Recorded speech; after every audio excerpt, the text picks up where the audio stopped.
just want to take a second to go through Dropbox and Adobe Acrobat and how to proofread on your iPad. So the first thing you'll need to do is go to the App Store if you don't already have Adobe Acrobat. I just use the free version right here on the left or on the right. Once you download that, you'll have to sign in and create an account.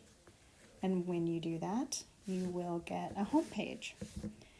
Now, it does have its own cloud storage, but you don't have to use that. I use Dropbox. It's just somewhere where I've always kept files. So here in your locations, at the bottom, you'll see files in the middle. So we were at the home screen, and now we're going to files. And you can see what's on this iPad. You can see what is in the Adobe cloud storage or your Dropbox storage. Now, if you don't have Dropbox or you need to load it into as an option, you have it there to add the account, or you can browse from a different location if you use Documents or a different PDF converter. So let's go find a document to proofread. I keep mine in a folder called Proofreading.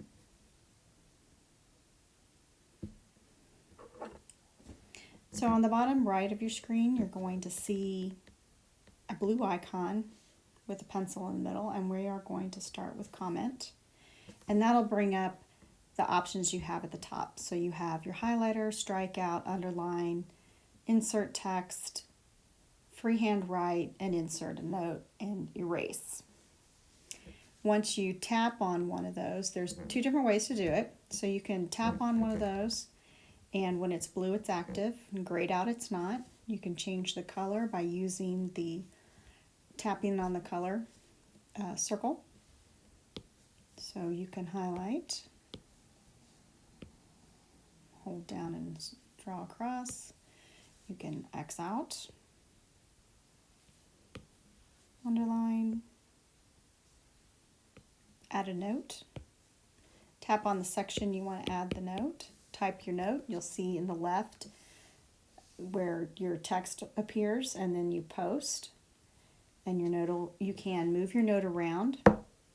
So you can move it to a different area if you wanted to place it a little more specifically. You can use any of the four bubbles at the corner to expand if your note didn't quite stretch out where you wanted it to, or move it around.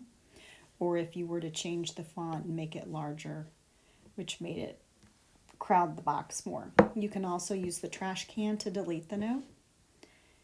And then tap any free area on the screen to remove the dialog box. Freehand would be just like writing. And then you can make a hidden note, which would be like in a transcript. So you'd type your note just like you would for a text on top, where you'd have the text in the box, you post, and you get the little bubble that shows you that there should be some text there. So if you tap on it, it'll show you what was written in there. You can use that to erase it where there's the trash can. Tap on an open area to make the dialog box go away. You of course have the undo feature in the top right that you'll see as a third element, where you can undo whatever you did last. So you'll see that it just removed the inserted text box that I had. You can also use the erase feature. So if you have something you want to undo, but it was several pages ago, you can use the eraser to do that. Now that's one way to activate all the options for annotating. The other is to simply place your finger or your stylus where you're at, and you will also have the options pop up in a little text box, and you can activate them from there as well. You will have to go back up to turn them back off. You can also change the view of your screen to night mode,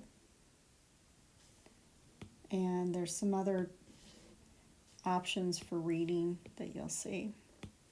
It also functions on the same two fingers to where you can squeeze the text versus expand it to make it larger. On the right hand side below the ellipses, when you tap that, you will have where every item that you've annotated populate in this area, and you can go straight to it. So maybe you have 100 pages and you knew there weren't that many things. Instead of scrolling through all those pages, you could just go to this pane over here and work them off one by one.